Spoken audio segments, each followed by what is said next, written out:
Ingatlah bahwa saham adalah bagian dari bisnis. Jangan membeli saham karena pergerakan harganya. Belilah saham berdasarkan analisis mengenai bisnis dan prospek masa depannya. Saya Tama Andi, jumpa lagi di segmen Baca Buku.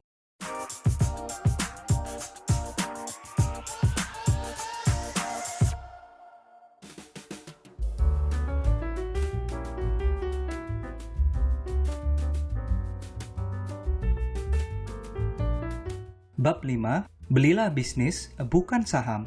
Begitu Anda mendapatkan bisnis yang tepat, abaikan orang lain yang mengkhawatirkan pasar saham. Menurut Warren Buffett, salah satu faktor penting dalam sukses berinvestasi adalah mengingatkan diri Anda bahwa Anda membeli sebagian andil dari bisnis yang benar-benar ada. Lembaran saham itu sendiri tidak ada artinya. Saham hanyalah representasi dari perusahaan yang real.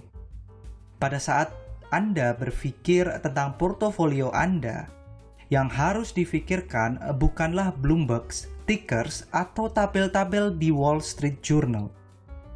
Apa yang harus Anda pikirkan menurut Buffett adalah bisnis atau sekumpulan bisnis, perusahaan real yang terjun di bisnis yang tepat. Dengan kata lain, membeli saham bukan berarti menggoreng pasar, tetapi berarti membeli bisnis yang tepat.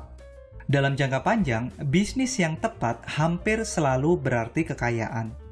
Dengan analogi yang sama, bisnis yang salah tidak akan mampu memberikan keuntungan yang serupa dalam jangka pendek maupun jangka panjang. Oleh karena itu, hal yang terpenting untuk dilakukan sebelum Anda membeli saham adalah berpikir matang-matang mengenai bisnis yang mendasarinya, juga masa depannya.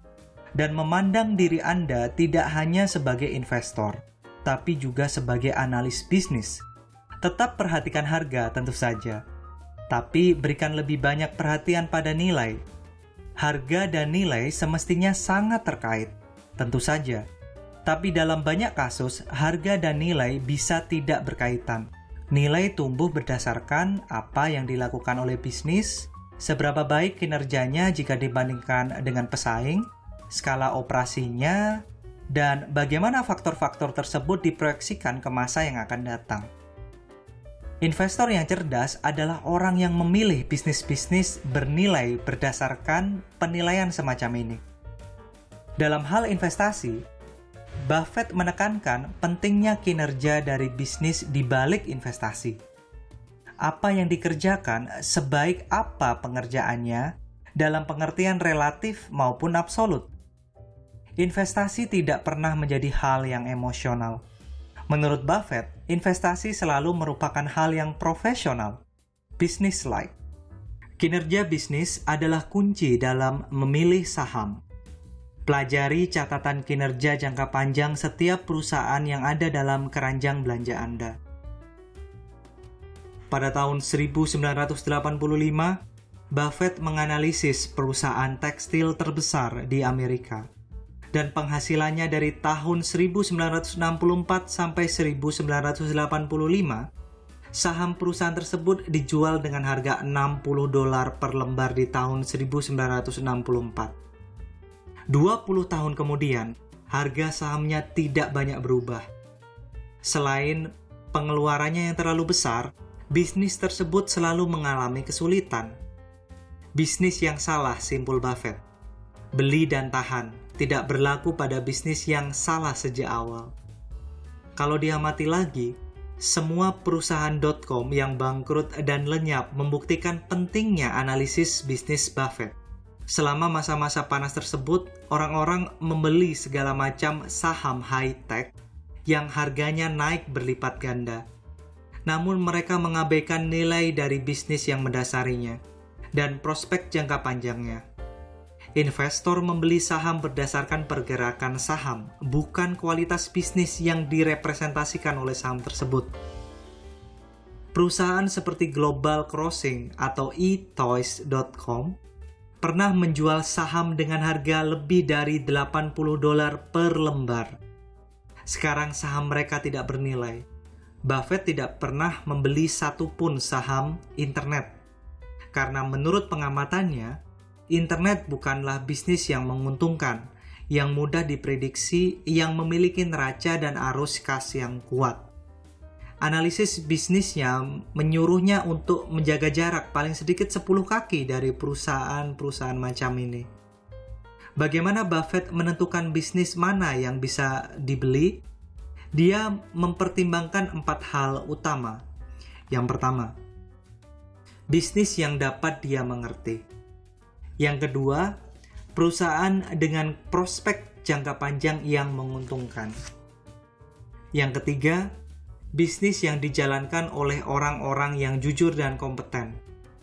Yang keempat, bisnis yang harganya sangat menarik.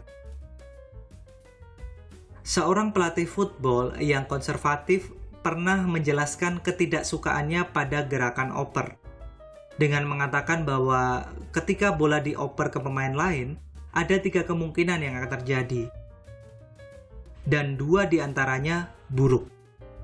Dalam hal bisnis yang tidak dia pahami, Buffett punya ketidaksukaan yang sama. Pendekatan bisnisnya aman, konservatif, dan tidak glamor, tapi sangat efektif. Buffett menyukai bisnis yang mudah dipahami karena dia tahu bahwa masa depan bisnis tersebut lebih pasti dan arus kasnya mudah diprediksi. Perusahaan seperti See's Candies, The Nebraska Furniture Mart, dan Coca-Cola adalah sebagian favoritnya karena perusahaan tersebut stabil, dengan arus kas dan pendapatan yang mudah diprediksi dan cenderung sama 50 tahun yang akan datang. Jika Anda tidak yakin dapat membuat prediksi semacam itu, kata Buffett, Anda berspekulasi, bukan berinvestasi. Tentu saja berinvestasi melibatkan ketidakpastian. Tujuan di sini adalah untuk mengurangi ketidakpastian sebanyak mungkin dengan cara mencari bisnis yang mudah dipahami. Candy and Coke merupakan bisnis yang dapat dianalisis seperti itu. Sementara perusahaan-perusahaan.com tidak. Buffett menghindari perusahaan yang kompleks yang sekiranya akan mengalami perubahan dramatis karena masa depannya tidak pasti. Pendapatan dan arus kas adalah 2 pilar dari perusahaan yang sukses. Kapitalisasi pasar yang sangat besar, meskipun mengesankan, dapat menguap dengan cepat. Kapitalisasi pasar penting karena itu adalah salah satu cara untuk mengukur kekuatan perusahaan dan kemampuannya melakukan pinjaman. Namun, perkiraan kas dalam jangka panjang, kuartal demi kuartal, lebih penting lagi. Sejumlah orang mungkin mengkritik Buffett karena tidak mau mengambil resiko di bisnis-bisnis baru yang menarik. Jika demikian halnya, kemungkinan dia tidak akan tersinggung. Mungkin dia akan menanggapi seperti ini. Seekor burung yang ada di tangan bernilai setara dengan 2 ekor burung di semak-semak.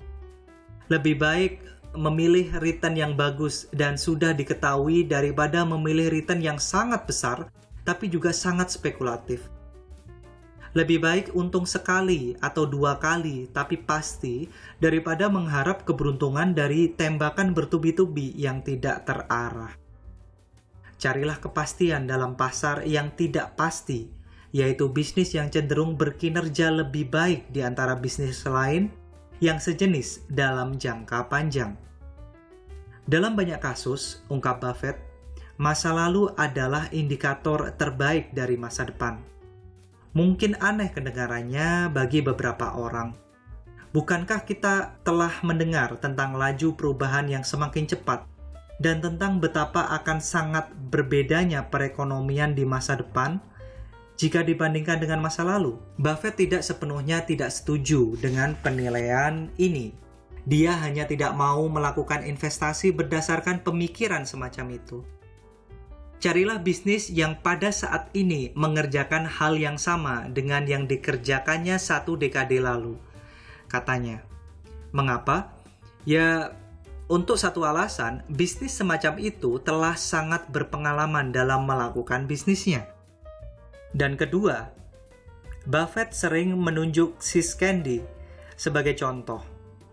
Ia telah menemukan suatu ceruk di mana berbagai hal tidak berubah dengan sangat cepat. Dengan berasumsi bahwa hal ini akan tetap sama di masa depan, kecil kemungkinan perusahaan tersebut membuat kekeliruan yang besar. Apakah produknya tahan lama? Tanyakan pada diri Anda sendiri pertanyaan berikut. Meski pada awalnya terdengar sedikit tolol, manakah yang lebih mungkin bertahan 10 tahun lagi? Suatu aplikasi software atau es krim lembut jenis tertentu dari Dairy Queen? Jawabannya jelas, es krim. Software bergerak terlalu cepat untuk dapat dipertaruhkan 10 tahun lagi. Jika Anda tidak dapat membayangkan apa yang akan terjadi pada bisnis tertentu 10 tahun lagi, berarti Anda tidak memahami bisnis tersebut. Jika Anda tidak memahami bisnis tempat Anda mempertaruhkan uang, Anda berspekulasi, bukan berinvestasi. Anda berangan-angan, bukan berpikir. Berikut beberapa hal yang dapat dilakukan para investor untuk membantu pengamatan jangka panjang mereka. Yang pertama, ingatlah bahwa saham adalah bagian dari bisnis. Jangan membeli saham karena pergerakan harganya. Belilah saham berdasarkan analisis mengenai bisnis dan prospek masa depannya. Yang kedua, evaluasi fundamental bisnis sebelum Anda membeli saham apapun. Laba, pendapatan, arus kas, neraca, dan laporan laba rugi adalah beberapa hal penting yang dapat membantu Anda menentukan kesehatan jangka panjang bisnis apapun. Gunakan internet untuk mengerjakan PR Anda. Beberapa tahun lalu, memeriksa sebuah perusahaan dan prospeknya akan memerlukan waktu berhari-hari atau berminggu-minggu dan bahkan hampir tidak mungkin dilakukan oleh investor non-profesional. Tidak demikian halnya sekarang. Sekarang ada ratusan situs web gratis yang menunjukkan segala macam informasi mengenai sebuah perusahaan, seperti laporan tahunan, pendapatan, arsip Security and Exchange Commission atau SEC, arus kas, dan lain-lain. Jangan berpikir mengenai saham dalam jangka pendek. Berpikirlah mengenai bisnis dalam jangka panjang.